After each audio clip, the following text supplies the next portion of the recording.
ده هو رود، شاب غلبان ويتيم، فقير وجعان والدنيا ملخبطة معاه، وعلى قد حاله كده يا صاحبي، وبيكون شقيان وطالع عينه، وبيروح يجيب حاجات من الزبالة علشان يبيعها ويقدر يكسب منها فلوس. بس الناس مش بتسيب حد في حاله، هما مش بيكونوا شايفينه غير ان هو مجرد زبالة وابن غير قانوني ووصمة عار، وبيتهموه بقتل اعز شخص عنده، وبينفوه في مكان يدعى الهاوية. لكن ولا حاجة من دي بتأثر على بطلنا، هو بيفضل يواجه المشاكل اللي بتجيله وكمان يزود في قوته، وكل ده عشان يرجع وينتقم من الناس اللي عملوا فيه كده. فقبل ما ابدأ كده يا صديقي، ما تنساش لو الفيديو عجبك تنورني بالاشتراك بتاعك واللايك الجميل، وتبقى من اول الناس المشاركين في الحلم بتاعنا. واهم حاجة تصلي على النبي عليه افضل الصلاة والسلام، وما تخليش الفيديو ده او غيره يليق عن صلواتك الخمس. وعلشان ما اطولش عليكم، يلا بينا نبدأ. الانمي بيفتح على مدينة منقسمة نصين، فوق بيكون عالم الاغنياء وبيكون نضيف وانيق عايشين كأنهم فوق البشر، تحت بقى العالم السفلي وبيكون في زبالة ومرض وفقر وناس بيتعاملوا كأنهم ما يسوش اي حاجة. ومن هنا بنقابل البطل بتاعنا رود، شاب من العالم السفلي متبني راجل طيب اسمه ريغتو، وعايشين في وسط القرف اللي بيترمي من فوق. لكن الغريب رود بيحب الزبالة، انا مش بهزر، بيحبها بجد. كل حاجة الناس بترميها بيشوف فيها قيمة، كل حاجة مكسورة ممكن تتصلح. رود مش مجرد شاب طيب، هو فنان في تصليح الحاجات، بيشوف الجمال في الخراب. كل يوم بينزل يدور وسط الزبالة اللي جاية من فوق، ويجمع منها قطع ويعمل منها حاجات جميلة جدا. بس المجتمع مش بيشوف كده، الكل شايفه مجرد كائن منبوذ، ابن غير قانوني ووصمة عار. وفي يوم بيكون بيدور في الزبالة، لكن بيشوفه شخص وبيرفع عليه السلاح وبيقول له انت مخرب الكمامة، وبيقول له ان هو مش هيخليه يهرب النهاردة. وفي الوقت ده باقي الاشخاص بتيجي عشان يقبضوا عليه، لكن هو بيحدف عليهم الزبالة وبيهرب. لكن هما بيخرجوا وراه بيطلقوا عليه النار، لكن هو بيتفاداها بكل رشاقة، وبيكونوا مصدومين وبيقولوا ان هو سريع جدا، وبيكمل جري لحد لما بيعرف يهرب منهم، وبيفضلوا يدوروا عليه في المكان. وبنشوف بطلنا روب بقى وهو بيقول لهم ايها الحمقى، انا لست مخرب النفايات. وبنروح في الوقت ده عند عالم الأغنياء، وبيقولوا إن مخرب النفايات ظهر مرة تانية، وبيكونوا مستغربين هو بياخد القمامة دي ليه. وفي الوقت ده بيلاحظوا شخص وبيقول إن هو ده أكيد منهم، وبيقعدوا يتريقوا عليه. وبنروح في الوقت ده عند رود، وبتجيله في الوقت ده بنت وبتقوله أنت ليه رحت تجمع القمامة مرة تانية، وبيكون اسمها تشيو، وبتقوله إن هو ممكن يتقبض عليه، وبتقوله إن هو ما يضحيش بنفسه عشان الزبالة. فبيقول لها إن هو زعلان عشان هما بيرموا حاجات هما مش لاقيينها أصلا، وبرضه كده عشان يكسب شوية فلوس. وبيجي في الوقت ده أشخاص من الأغنياء وبيفضلوا إن هما يتريقوا على رود، وبيقولوا إن هو مقرف وريحته وحشة، وبيقولوا عادي هو كده كده ابن قاتل، وبيقولوا إن الأحياء دي كانت منفى للمجرمين، وبيقولوا له إن أبوه وأمه قتلوا ناس كتير وعشان كده أنت هتبقى زيهم. فبيتعصب في الوقت ده جدا رود، لكن في الوقت ده تشو بتتعصب وتخليهم يمشوا، وبعدها بتروح تشو رود وهو بيكون قاعد زعلان جدا، وهي بتقوله ان هو مش زي والداه، وبتقوله ان هي بتؤمن بيه، وبيتكسف منها جدا رود وما بيبقاش عارف يتكلم. فبتشوف في الوقت ده دبدوب معاه وبتقوله ان هو ظريف جدا، فبيقول لها ان هي تاخده. لكن في الوقت ده بتيجي امها وبتاخدها وبتمشي، وبعدها بيرجع رود للبيت وبيقابل ابوه بالتبني رغته، وبيقول له رغته ان هو سمع كل حاجه هو قالها لتشو، وبيقول له ان هو المفروض كان يعترف لها بحبه، وبيقول له المهم بقى انا سمعت ان انت بتجمع النفايات تاني، وبيقول له ان هو ما يعملش كده تاني ويسيب الامر ده ليه. وبيكون روب بيعمل كل ده عشان يساعد رغته، وبيكون روب بيحب رغته جدا وبيشكر رغته على كل حاجه عملها معاه. فرغته بيقول ان هو كان المفروض يبقى بالصراحه دي مع تشو، وبيقول ان هو ياخد الدبدوب ويعترف لها بحبه لانه لو ما عملش كده ممكن تضيع منه في اي وقت. وبيقول له رغته ان هو يجي عشان يستبدله الضمادات اللي في جسمه، وبيخلع عروض القفاز وبنلاقي ايده كلها مليانه بالضمادات وكل الحاجات اللي في جسمه دي بسبب ابوه. وبيجي تاني يوم وبيدوروه على تشو، وبيروح عند مكان كده بيسموه مكب النفايات، وكل النفايات بتترمي في المكان ده، وحتى اللي بيعملوا جرائم هم كمان بينتهي بيهم الامر هنا. زينا، وبيقول ان عيلته اترمت هناك هما كمان، وبيتسأل هو ايه اللي بيحصل لهم في المكان ده. لكن في الوقت ده بتجيله تشو وبتسأله هو بيعمل ايه في المكان ده، وبتقوله ان هي مش عايزاه يقع في الهوية زي المجرمين، وبتقوله ان هو ما يرجعش يجمع الكمامة تاني علشان ممكن يرمونه في الهوية. فبيقول لها ان السيد ريغتو قال له كده برضه، فبتقوله ان السيد ريغتو بيحبه هو كمان، فبيستغرب ان هي بتقوله هو كمان، وبيعرف كده ان هي بتحبه، فبيقوم مديها الهدية، فبتقوله ان هي مبسوطة جدا. لكن ابننا المحترم بياخد بعضه وبيجري وبيرجع عشان يقول لريغتو اللي حصل معاه. ريغتو بيروح على البيت لكن بيلاقي اقرب حد ليه مقتول، وبيفضل ان هو يصرخ ويعيط على ريغتو. لكن ريغتو هو بيلقط انفاسه الاخيرة بيفضل يقول له اهرب اهرب، وروب بيسأله هو مين اللي عمل فيه كده، لكن ده بيكون عمال يقول له اهرب اهرب، هذا العالم قذر عليك تغييره يا رود. وبيكون رود مستغرب من اللي هو بيقوله. لكن الشرطة بتيجي في الوقت ده وبتقوله بكل بساطة ان هو اللي قتل ريغتو، وانك اتمسكت متلبس، مفيش اداة، مفيش شهود، مفيش حتى استجواب حقيقي، بس هو من تحت يبقى هو القاتل. رود بيبدأ يصرخ انا ما عملتش حاجة، انا ما قتلتهوش، لكن محدش بيسمع ولا حد عايز يسمع. لكن القرار اتاخذ، ارموه في الهاوية. في العالم ده مفيش سجن ولا في اي حاجة، ومفيش اعدام حتى، في حفرة سودا اسمها الهوية بيرموا الاشخاص فيها، وبيربطوا رود قدام الناس كلها، وبيفضلوا يرموا عليه الكلام، وبيقولوا له ان هو خلاص حكم عليه بالموت. وبيكون رود مستغرب لحد دلوقتي من اللي هما بيقولوه، وما بيكونش مصدق اللي بيحصل معاه، وبيفضل يصرخ ويقول مش انا مش انا، وبيقعد يتحايل عليهم عشان حد يسمعه، لكن مفيش حد بيسمع له. بيشوف في الوقت ده تشو بيقول لها تشو ريغتو مات، ارجوك اعرفي مين اللي قتله. لكن هي بتقول له انا وثقت فيك، وفي النهاية انت طلعت زي ابوك قاتل. والناس كلها بتفضل تقول ارموا النجاسة الى الهاوية، ارموا النجاسة الى الهاوية. لكن رود بيرد عليهم ويقول لهم انتم الانجاس، وبيقول لهم لديكم اعين ومع عدم مش شايفين القذارة اللي فيكم، مش عايزين تصدقوا الحقيقة. وبيشوف الشخص اللي قبله قبل كده خبط فيه، وبيبدأ ان هو يفقد السيطرة، وبيقول لهم ان هو هيموتهم كلهم. لكن في الوقت ده بيقطع الحبل اللي كان ماسكه وبيقع في الهاوية. بيفتح عينه بيلاقي نفسه وسط زبالة، وبيكون الريحة وحشة جدا، وبيكون في الوقت ده عمال بيفكر في اللي حصل له. لكن في اللحظة دي بيظهر وحش مكون من النفايات، وبيكون مستغرب من الوحوش دي، وبيقول المفروض ان هو يكون في زبالة وبشر بس. لكن هو بيفك من الكلام ده وبيبدأ يهرب، وبيكمل جري وهو عمال يفكر في الحاجات اللي بتجري وراه. لكن مرة واحدة واحد منهم بيهجم عليه، لكن هو بيقدر ان هو يتفادى الضربة، وبيشوف على الارض جثث للبشر، لكن هو بيقع من فوق كومة الزبالة، وبيكون خلاص هيموت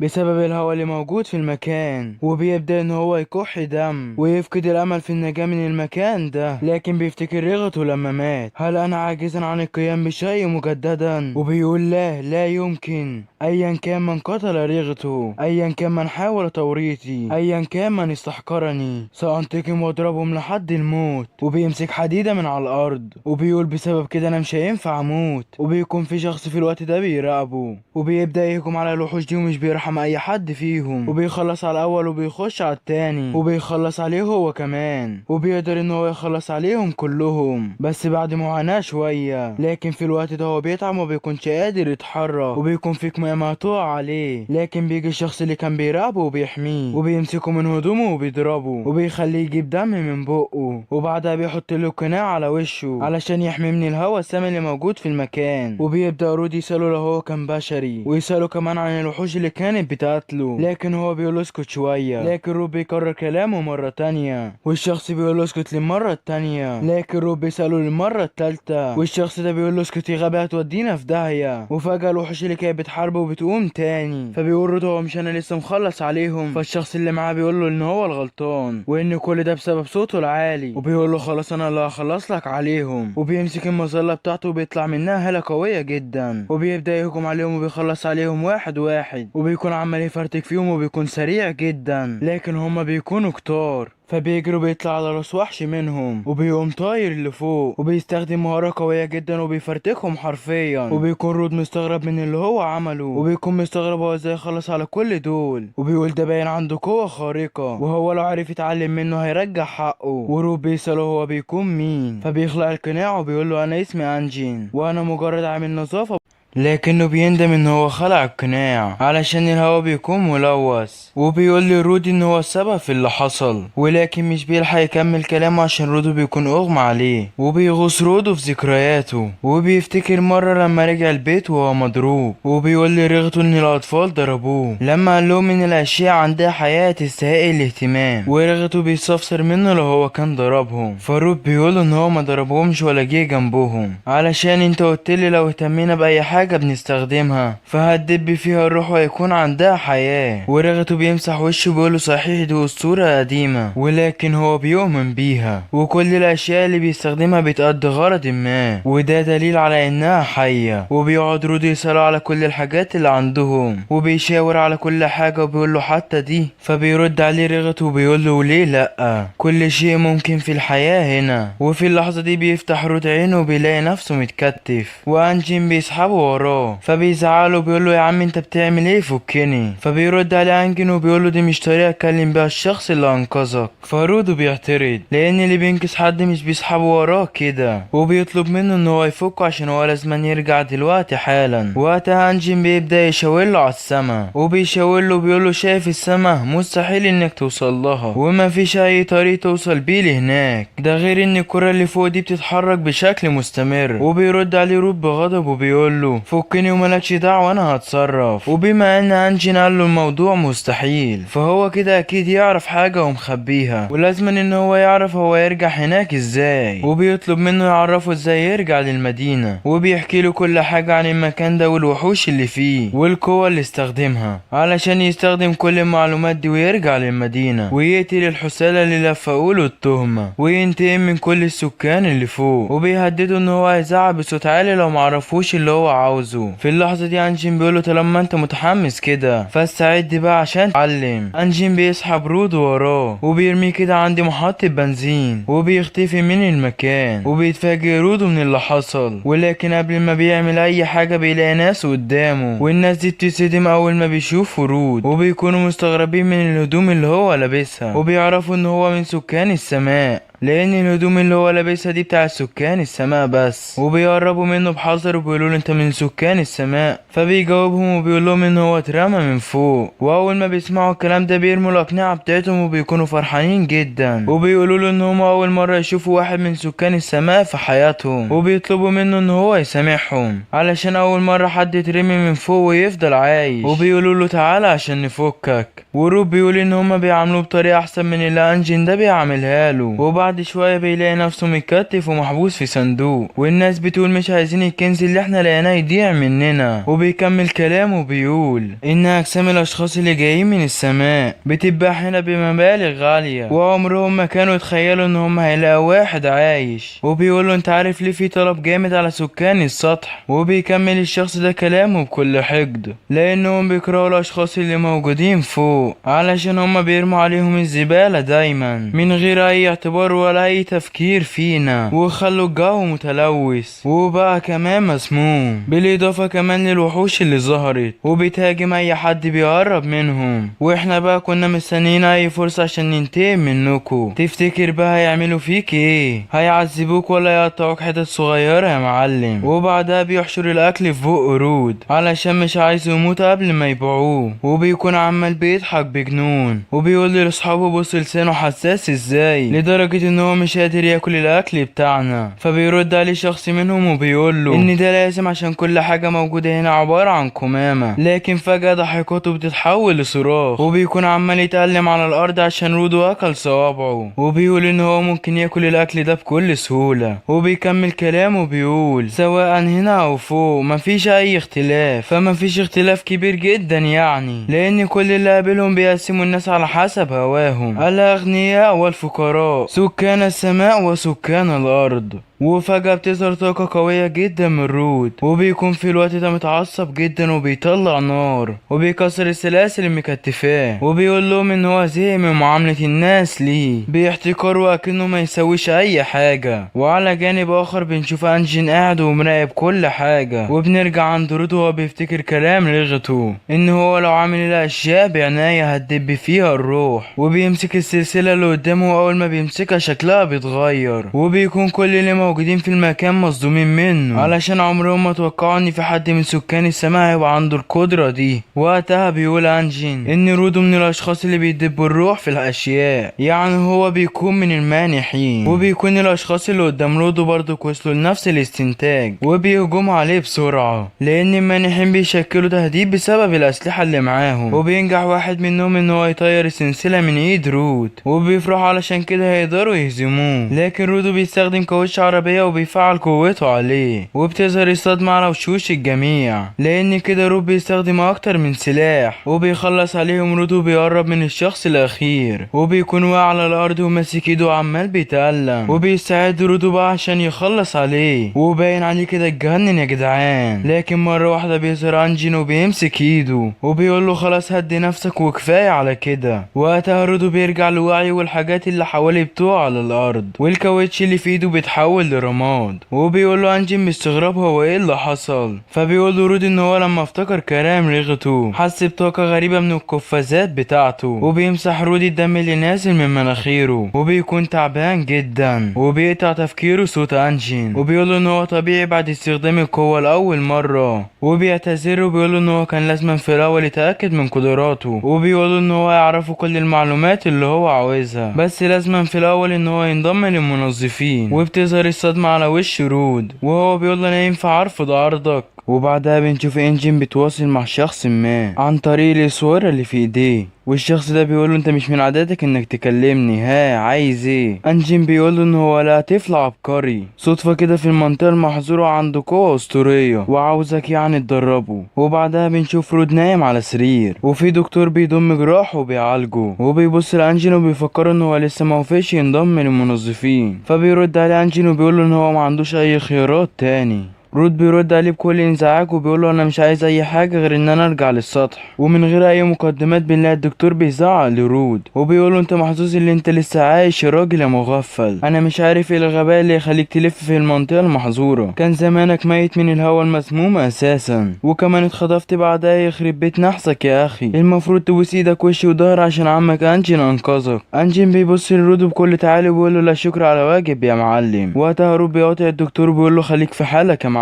الدكتور بيزعق بصوت عالي وبيقول له ان هو واحده مش واحد. وبعدها بيخرجوا من العياده وروب بيشكر انجين عشان دفع له فلوس العلاج، وبيفكر ان هو عايز طريقه عشان يرجع بيها للسطح ومفيش داعي ان هو ينضم للمنظفين. بيرد عليه انجين وبيقول له انت شفت بعينيك طريقه تعامل الناس مع سكان السطح ويقدر يسأل الناس عن طريق للرجوع، لكن عاجلا ام اجلا الناس هتعرف حقيقته وساعتها مصيره هيكون محتوم بالموت للاسف. وبالاضافه ان العالم مش لطيف كفايه عشان تاخد المعلومات اللي انت عايزها ببلاش. وبيقول له اخرس بقى وامشي ورايا وانت ساكت. وبعدها بنشوفهم في مطعم ورودو بيكون عمال بياكل الاكل بكل شراهه، وبيقول في سره ان هو كان مفكر الهوية مقلب زبالة كبير، ولكنه اتفاجئ بوجود مباني وناس عايشة حياتها لحد ما. وفي الوقت ده انجين بيكلمه وبيسأله عن اسمه، فبيجاوبه وبيقوله ان هو اسمه رود. فبيقول له اسمك حلو، وبيقول له اسمح لي بقى ان انا هعرفك دلوقتي على كل حاجة موجودة في المنطقة. بص بقى يا معلم، بالاضافة بقى للزبالة اللي بتتجمع هنا بكل سهولة، ففي افكار هي كمان بتتجمع، والافكار والمشاعر دي بتتحول لطاقة وبتسبب في ظواهر غريبة، وواحدة منهم هي الوحوش الضارة اللي انت قابلتها. وزي ما انت عارف هما بيهاجموا اي بشر بيقرب منهم، وعادة الوحوش دي بتكون في المنطقة المحظورة والاماكن اللي فيها زبالة، لكن ده ما يمنعش ان هما ممكن يوصلوا للمدينة. رودو بيقول له طالما هو كده فلازم يزودوا تحصينات المدينة. فانجين بيقول له ان البشر بطبيعتهم مش بيحبوا يكونوا محبوسين، وبيشرح له وبيقول انا زي ما عرفتك قبل كده فالاسلحة العادية ما بتأثرش على الوحوش دي لان جوهرهم عبارة عن فكرة، لكن بالقفازات اللي معاه فهو يقدر يقضي عليهم حرفيا. فبيستغرب رود من كلام انجين علشان هو مش بيكون عارف ايه المميز في القفازات بتاعته يعني. بيكمل كلامه انجين وبيقول ان اي شخص لو استخدم اي اداة ما لفترة طويلة فالاداة دي بقى يا معلم هتسكن فيها فكرة، والادوات دي بيكون اسمها جينكي،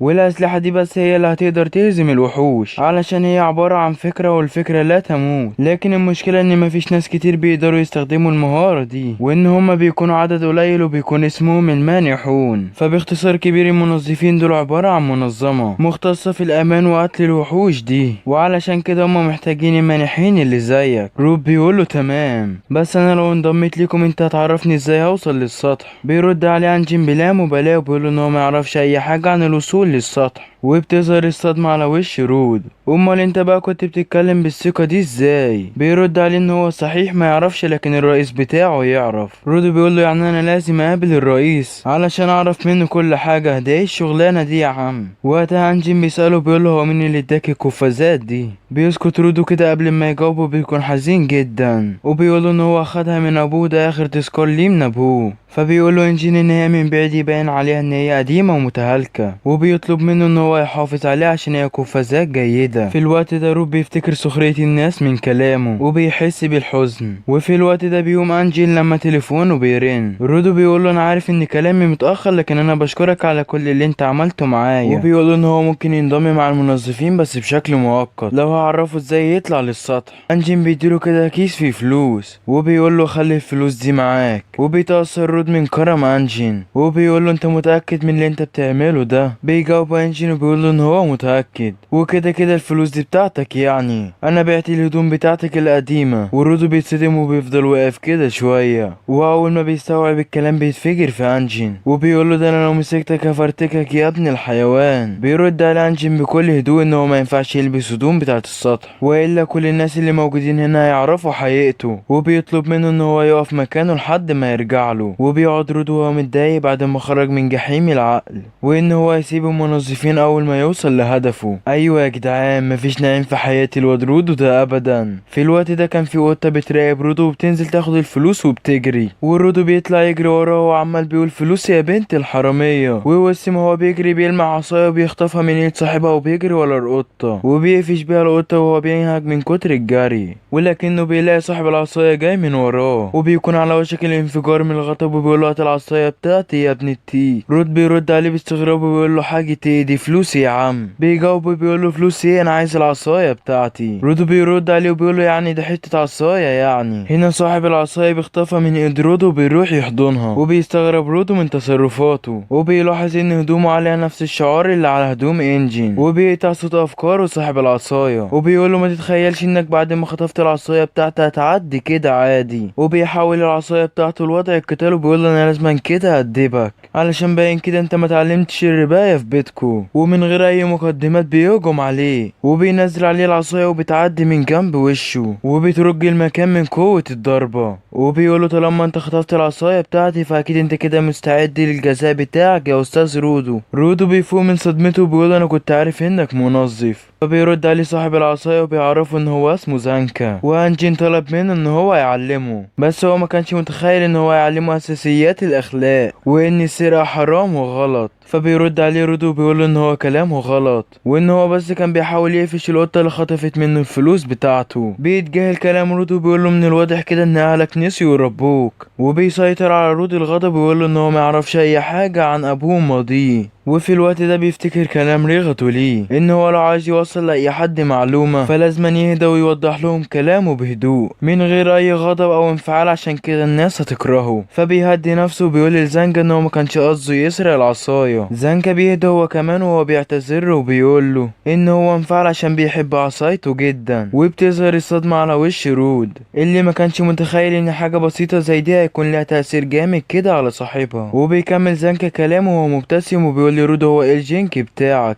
فبيجاوبوا ان الجينك بتاعه هي القفازات بتاعته لكن هو ما يعرفش ايه قدراتها بالظبط. وزانكا في الوقت ده بيكون معجب قوي بالقفازات بتاعته. رودو بيقول ده اسلوبه اتغير 180 درجة علشان يبتسم. طب ما انا اجرب انا كمان كده. وان هو كل اللي يعرفه عن الابتسامة محاولات فاشلة ونصائح رغته ليه. وفي الوقت ده بيكون بيحكي زانكا رودو اللي سرحان ان كل المنظفين بيسخروا منه عشان الجينك بتاعه مجرد عصاية، وبيسأله هو ايه سبب انضمامه للمنظفين. وبيجاوبوا رود بابتسامة أقل ما يقال عنها خارجة من فيلم رعب يا جدعان إن هو قرر ينضم لهم لحد لما يحقق هدفه. في الوقت ده زانكا بينفجر من الغضب وبيقول له هو ايه اللي انت عامله في وشك ده يا حيوان؟ انت بتتريق عليا ولا ايه؟ فبيرد عليه رود بكل براءة ان هو ما يعرفش هو بيتكلم عن ايه علشان هو بيكون بذل كل جهده عشان يبتسم. فبيرد عليه زنكا ان هو مش عارف هو بيتكلم عن ايه، بس ادير وشك عشان ما اجيش اعدلك. فرودو بيفتكر ان كل ده بسبب ان هو بيبين اسنانه وهو بيبتسم، فبيحاول يبتسم وهو قافل بقه، لكن ده بيزود التيمبالا يا جدعان. وزنكا بيتاكد ان هو بيستهزأ بيه وبيقول له ده مفيش اي حد طبيعي بيبتسم كده. بيقطع رودو بيقول له ان هو عمال يحاول يبتسم بقاله ساعه لكن هو مش عارف يعمل كده. فزنكا بيقول له فوق ياض، انت نسيت نفسك ولا ايه؟ كل ده عشان انجي مفكرك عبقري هتيجي تزيط علينا احنا ولا ايه؟ انت حته عيل ملكش اي 60 لازمه، وتلاقي هدفك مجرد هدف تافه زيك، علشان اول ما تحققه هتسيب المنظمه. وهنا رودو بقى بيتحول بيقول له بقى انت مين عشان تنقص من حلمي؟ ده انا بقى مش هخلي فيك حته سليمه. وما بيلحقش رودو يخلص كلامه لان زنكا بيسحب سلاحه وبيقول انا من قبل ما قبلك كنت حاسس كده ان مفيش عمار هيبقى بينا. صاحبنا رودو بقى بيسحب اي حاجه بتيجي في ايده وبتكون زباله، وبيطلب من زنكا ان هو يستعد. زنكا بيكون واقف مصدوم كده وبيقول له القفازات بتاعتك مش هي دي الجينكي بتاعك ولا ايه؟ لا بقى استنى كده، اوعى تقولي ان الجينكي بتاعك ان هو اي حاجه تلمسها تحولها لجينكي. بيرفع ايده وبيقول له ده انت كده مهكر اللعبه حرفيا، بس مجرد شخص عبقري زيك مش هيقدر يواجه واحد زيي. وبعد بقى لما زنكا بيخلص كلامه سلاحه بينزل من السما وبيكون خلاص هيسيب رود، لكن بقى لحسن الحظ هو بيتفادى في اخر لحظه، وبيفضل متجمد في مكانه اللحظه وبيسأل نفسه هو زنكا حدف سلاحه امتى. وبيقطع تفكيره هجوم زنكا اللي مش بيسمع عليه وبيديله في وشه وبيطيره. وقبل ما روب بيلمس الارض بيلاقي زنكا نازل عليه بوابل من الضربات، وزنكا بيقوله انت باين عليك كده استيعابك بطيء والحاجه مميزه فيك بس هي الجنج بتاعك. وفي اللحظه دي روب بقى بيفيض بيه الكيلو وبيهجم على زنكا، لكن زنكا بيتفادى الضربه بكل سهوله وبينزل عليه بضربه اسطوريه بترزعه في الارض. وبيقول له ملوش لازمه شخص يكون عنده قدرات زيك لكن ما عندوش عقل. لكنه في الوقت ده بيلاحظ بقعة على خده وبيمسحها وبيشمها وبيعرف ان سلاح رودو لسه خارج من المجاري طازه. بيقول له بكل قرف وخوف اللي انت ماسكه ده ياض. رودو بيروح يهجم عليه بعد ما جاب اخره وبيقول له العب غيرها يا شاطر، ده انا مش هخلي حته في وشك سليمه. وقتها زنكا بيتفادى كل ضربات رود بكل خوف وبيقول له ابعد عني ياض. وطبعا رود بقى مش عارف هو ايه اللي ماسكه وسبب خوف زنكا منه، لكن ده ما يهمش طالما السلاح شغال وزنكا خايف منه. وبيقعد يجري ورا زنكا اللي بيكون عمال بيجري قدامه، ومع كل هجمه من هجمات رود هدوم زنكا بتتلوث اكتر واكتر. ووسط مطاردة توم وجيري اللي هم عاملينها دي بيوصل في الوقت ده انجن بالعربيه بتاعته وبيقول لهم ايه ده انتوا اتصاحبتوا على بعض بالسرعه دي. وبعد شويه بيركبوا مع انجن العربيه وبيشرحوا له اللي حصل معاهم، وهو بيكون ميت على نفسه من الضحك وبيقول انا اول مره اسمع عن القتال العبيط ده. وفي الوقت ده زنكا بيكون حاطط ايده على وشه ومش قادر يرفعها علشان هو اتعرض لإهانة ما بعدها إهانة. وجنبه رود هو كمان بيكون قاعد مصدوم مش مصدق ان هو كان بيستعمل شفاط الحمام كسلاح. وبيقول انجين ان يعتبر زنكا من الناس المحترمين اللي هنا، بس ما بيقدرش يمسك نفسه وهو بيقول بس اسلوب القتال الجديد ده مبتكر صح يا رود. زنكا بيطلب منه ان هو يبطل كلام في الموضوع ده، وبيبص انجين لرود وبيقول له مقابلتكم الاولى كانت غريبة بس ده الشخص اللي هيكون معلمك، وانا اضمن لك ان هو افضل شخص في المنظفين بيستخدم الجينكي واكيد انت هتتعلم منه كتير. وبيتأثر زنكا من كلام انجين لان دي اول مرة حد يمدحه فيها، والظاهر كده انجين ليه وضعه معاهم هنا. وبيوجه انجين كلامه للشخص اللي بيكون قاعد ورا انت جيتي هنا امتى يا ريو؟ بتقوم ريو من مكانها وبتبص لرودو بكل فضول وبتقول له بقى انت بقى رودو. بيتجمد رود من الصدمة وقبل ما يرد عليها بيلاقي ريو نط عليه وماسكه شعره وبتقول له ايه ده انت صبغت شعرك ولا ايه؟ فبيرد عليها رود وهو عمال يتهتي لا هو كده. وبيفرح وما بيكونش مصدق ان في بنت بتلعب في شعره حاليا. وبيقاطعهم في الوقت ده انجين وبيقول لهم بطلوا لعب بقى عشان احنا دلوقتي هنروح عند مقر المنظفين. في الحلقة اللي فاتت شفنا معركة رود وزنكا لما فجأة جين بيخش عليهم بالعربية، وبعدها بيروحوا على مقر عاملي النظافة وبيوصلوا على هناك فعلا وبيبدأوا يدخلوا جوه المكان. جين بيقول لرود اهلا بيك في مقر عاملي النظافة، والمكان كان باين عليه ان هو جامد يا صديقي. العيال بيدخلوا جوه فعلا وبنشوف وقتها البنت دي ري بتقول لرود اشوفك قريب انا بقى سلام. الواد بيقول لها تمام. وفي الوقت ده جين بينادى عليه بيقول له بقى هي دي موظفتي اللي الاستقبال تمايو. طبعا قبل ما تخش هنا لازم تلقى عليك نظرة الاول. البنت بترفع ايدها في وش رود والواد مش فاهم اي حاجة. البنت بتقول له مرحبا بيك يا ايها الوافد الجديد، عرفنا عنك بقى، اسمك وجيت منين وكل الكلام ده. بس الاهم من كل الحاجات دي هي قدرتك الخاصة. وبنعرف ان شينكي بتاع تاميو هي النضارات بتاعتها، فبصرها بقى بيكون الضعف، ولو فعلت قدرتها ممكن تشوف اعضاء الانسان الداخلية. روب بيقول انا معرفش ان شينكي ممكن نستخدمه بالطريقة دي. البنت بقى بتبدأ تفعل قدرتها على رود، لكن فجأة بيظهر قدامها ظلام، مش فاهمة اي حاجة هو ايه اللي بيحصل هنا بالظبط. والبنت بيكون مصدومة، وبعدها بتقول قدراته البدنية مرتفعة، يعني مش لازم ندربه من الصفر، وكمان توافقه مع الجنك بتاعه يعتبر ممتاز. لكن التوافق ده بقى غير مستمر، هو لازم يتدرب على الجنك بتاعه اكتر علشان يعرف يستخدمه بسلاسة. جين بقى بيقول لها ماشي تمام، انا هروح دلوقتي عشان اقابل الرئيس. جين بيعرف رود بقى ان في اكتر من 100 عامل نظافة، لكن هم في اماكن مختلفة بناء عن المناطق اللي فيها وحوش علشان يتخلصوا منهم، وعلشان كده من النادر يجتمعوا في المقر. انت هتقابلهم في يوم من الايام فمتخافش يعني. بس طبعا في شوية موجودين منهم هنا، وبيفتح الباب في وقتها، لكن يا ريته ما فتحه يا صديقي. العيال بيكون شكلها مرعب حرفيا. جيم بيتصدم في الوقت ده وبيقفل عليهم الباب تاني، بيقول لي رود التجمع ده بشع، هبقى اعرفك عليهم في وقت تاني. وبنروح في الوقت ده عند غرفة الزعيم. رود بيقول انا هسأله ازاي اطلع للاعلى، لكن جيم بيقول له هتعمل كده، انا قلت لك ان المعلومات اللي انت عايزها ثمينة جدا والحصول عليها مش بالسهولة دي يعني. وكمان عايز اعرفك حاجة، ما تسألش الزعيم عن الجنك بتاعه، احنا لحد دلوقتي ما نعرفش الجنك الخاص بيه وما نعرفش قدرته كمان. لكن وبعد كل ده عملاء النظافة بيحترموا الزعيم جدا، لان قوتنا الحقيقية بتكون بسبب ولائنا للزعيم. رود بيفهم الكلام، وجين في الوقت ده بيقوم فاتح الباب، ولكن الصدمة الكرسي بيكون فاضي والعيال بتتصدم حرفيا. وبتيجي تاميو في الوقت ده وبتقول لهم ان الزعيم مش موجود وهو راح رحلة وهيرجع بعد كام يوم كده. فبيقوم جين معتذر لرود وبيسألها بعدها عن الوقت اللي هيرجع فيه، لكن هي بتقول له معرفش،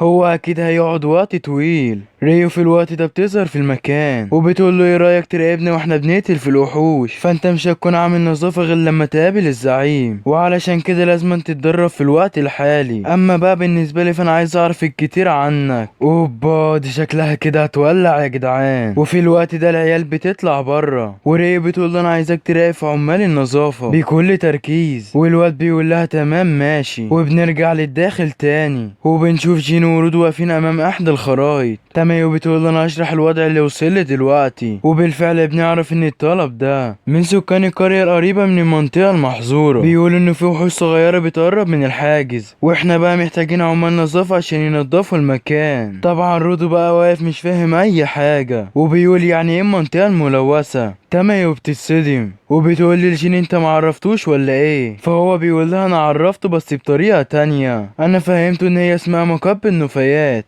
البت بتنادي على رودو وبتقول له فكك من الواد اللهبل ده، انا هشرح لك دلوقتي بعد المصطلحات اللي لازم تفهمها. بتعرفوا ان في منطقة بتعيش فيها البشر، ودي بقى اسمها المنطقة الآمنة. اما بقى بالمناطق اللي فيها زبالة فدي بقى بيكون اسمها المنطقة الملوثة، وهي دي بقى يا صديقي اللي بيعيش فيها الوحوش الزائفة. والمنطقة بقى اللي انت وقعت فيها دي بقى اخطر من المنطقة الملوثة، ودي بقى بتسمى بالمنطقة المحظورة او الممنوعة يعني. ولحد دلوقتي تم تحديث 6 مناطق محظورة بيموت فيها اي شخص عادي بمجرد الدخول فيها، بس ده حتى عمال النظافة ما يقدروش يتعاملوا مع الوحوش اللي هناك يعني. وبكل بساطة تعتبر معجزة ان جين لقاك. لكن هي بعدها بتسأل جين وبتقوله انت كنت بتعمل ايه في المنطقة المحظورة؟ فالواد بيقولها ما كنتش بعمل حاجة، كنت بتمشى هناك مش اكتر. وهي بقى بتقوله تمام. وطبعا عشان تخش المنطقة المحظورة لازم تلبس قناع علشان هناك بيكون في امراض خطيرة، وكمان الهواء بيكون ملوث،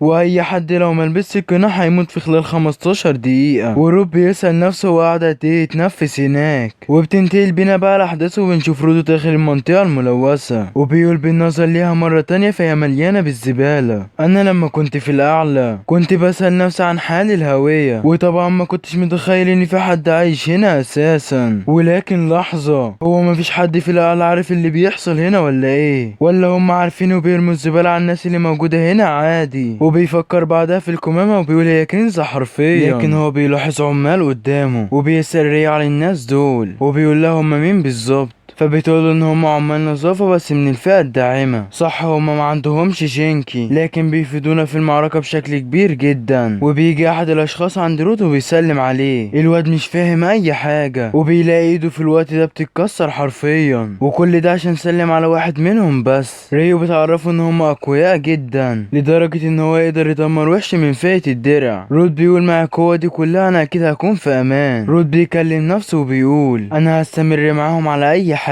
مهما كان الموضوع صعب، انا هعمل المستحيل. وفي شخص من العمال بينادي على جين وبيعرفوا ان في واحد من الوحوش الزائفة ظهرت، وبالفعل الوحوش بتخرج من مكانها. ورود مصدوم مش مصدق ايه الكمية دي، انا عمري ما شفت عدد كبير قوي كده، احنا مستحيل نقدر عليهم بكل سهولة. لكن ريو بتعرفوا ان النوع ده بطيء وضعيف في نفس الوقت، وبتقول له حاول تبص عليهم هتلاقيهم بينتحوا رؤوسهم في الجدار. لا وفوق كل ده مش بيحسوا بحاجة. رود بيقول فعلا هي بتختلف عن الوحوش اللي انا قابلتها قبل كده. ريو بتقول له انت الشخص المناسب عشان تخلص عليهم، انت محظوظ جدا يا رود. والواد بيقول لها تمام. ولكن احدى الوحوش بيلاحظهم وبينادي على اصحابه، وبيظهر عدد كبير جدا وبيهجم عليهم. ورود في الوقت ده بيعلي صوته وبيقول لها انا بسحب كلامي. ريو كانت واقفه زي ما هي وما بتعملش اي حاجه، وبتقول له ما تخافش يا عم، صح ده مش مؤشر خير علشان الوحوش دي اقوى من السابقين. اطلب التعزيزات دلوقتي حالا. وبتعرف رود ان النوع ده يعتبر قوي، لكن هو مناسب جدا لتدريب المبتدئين، ودول كمان اخر شويه متبقيين من القطيع اللي ظهر منهم. لو قدرت تقتلهم كلهم فاحنا هنروح بدري النهارده، احنا عايزين نعمل حفله ترحيب بيك يعني. ولكن الواد بيقول انا لسه ما انضمتش بشكل رسمي، وبتقول له خلاص يا عم هنرحب بيك بسبب اللي انت نزلت العالم السفلي. والرودو بيكون مصدوم حرفيا، هي ايه الهدوء اللي البت فيه ده؟ البنت بتقول له لو انت عايز تبقى عامل نظافه فلازم ما تشغلش بالك باي حاجه. والواد بيقول لها تمام. والواد بيقول في عقله ايوه ده حتى جين كمان بيريح باله، وهي دي الحاجه الوحيده اللي ناقصاني، ولازم ان انا اريح بالي على قد ما اقدر. ولكن فجاه بيظهر وحش من العدم وبيدمر كل حاجه، والوحش ده حرفيا حجمه عملاق وشكلها كده هتولع دلوقتي. رود بيتجمد في مكانه والبنت بتقول هائل، انا ما شفتش وحش بالحجم ده قبل كده. وبتبدا ان هي تتقدم للامام وهي بتسحب حاجه من شنطتها، وبيتكلم رود انا متهيالي مش هتقدر على الخصم ده، لكن كل ما يكون الخصم قوي ده بيخلينا اتحمس جدا. ورود لحد دلوقتي واقف مصدوم. وريو في الوقت ده بتطلع مقص من جيبها وبتقول قبل ما اخلص على اكبر واحد فيهم انا لازم اخلص على الصغيرين الاول. وبترمي المقص بتاعها للاعلى وبيبدا يتضخم يا صديقي. والبنت بعدها بتطير في الجو وبتمسك المقص برجليها وبتقول حان دلوقتي وقت التنظيف. وبتتحرك بعدها بسرعه مرعبه وبتخلص في الوحوش واحد ورا التاني. والعب العب يا معلم علشان شكلها كده هتولع نار. البنت عندها قوه اسطوريه ومحدش عارف يقف قصادها، وبتقطع في رؤوسهم بكل سهوله وعامله شغل فاخر من الاخر. رود عمال يتفرج عليها ومذهول بمعنى الكلمه، بيقول هو ايه اللي حصل، هي عملت ايه دلوقتي؟ كل اللي شفته ان هي بتلوح بالمقص بتاعها بس الوحوش بتتقطع بشكل فوري. لكن الواد ده بيعرفه ان الجنك بتاعها هو المقص، صح ان هو المفروض تستخدمه بايديها، لكن ريو بتستخدمه بكل بساطه كسلاح فتاك. وبنعرف ان كل واحد عنده طريقته الخاصه في استخدام الاشياء. وبالمناسبه يا رود ما تقفش مكانك كده عشان انت متراهب. وبيظهر واحد من الوحوش ورا الرودو بالظبط يا صديقي، والواد مش عارف هيعمل ايه وشكلها كده دي النهاية. لكن فجأة الواد اللي جنبه بيهجم على الوحش وبيرزعه في الارض وبيمسكه بعدها بكامل قوته وبان عليه كده يعمل عظمة دلوقتي. الواد بينادي على ريو بأعلى صوته وبيرميلها الوحش. البنت بتلاحظه فعلا وبتقول له تمام تمام، بتجمع كل قوتها وبتفشخ الوحش نصين وبتقول له ارميلي كمان وكمان من الوحوش دي. والعيال بيبدأوا ينفذوا فعلا وبيرميلها الوحوش علشان علشان الاشخاص دي ما عندهمش جينكي، فهم ما بيعرفوش يهزموا الوحوش الشاذة، لكنهم بيضعفوهم وصاحب الجينكي بيخلص عليهم. وهي دي بقى الطريقة اللي بيقاتل بيها عمال النظافة. وريا خلاص بيكون خلصت على كل الوحوش اللي في المكان، لكن العملاق في الوقت ده بيهجم عليها، لكن هي بتقدر توقفه فعلا. لكن في الوقت ده بيكون في وحش بيهجم على واحد، لكن هو بيقع على الارض فجأة، وشكل الوحش كده يخلص عليه. بس تفتكر ان هو يحصل له حاجة ورود موجود؟ لا والله، رود بيجري بكامل قوته وبيصد الضربة. بيقول انا انضميت لعمال النظافة عشان المعلومات، فمستحيل ان انا اكون عقبة في طريقهم. وبيفعل الشنكي بتاعه في الوقت ده والطاقة بتنتشر في كل مكان. اوبا بابا، دي شكلها كده هتولع يا جدعان. الواد مصدوم مش عارف هو ازاي يستخدم القوة دي. وفي الوقت ده الوحش بيبص له بنظرة مرعبة، لكن بتيجي ريه وبتخلص عليه وبتقول له انا مش مصدق انك انقذت الشخص، احسنت يا رودو. والواد بعدها بينادي عليهم وبيشكرهم على المساعدة. ولحد هنا بنكون وصلنا لنهاية حلقتنا. ارجو انك تكون استمتعت بالفيديو ده يا صديقي، فلو استمتعت ما تنساش تعمل لايك واشتراك في القناة وتفعل زر الجرس عشان يوصلك كل جديد. ويلا دمتم في حفظ الله، والسلام عليكم ورحمة الله وبركاته.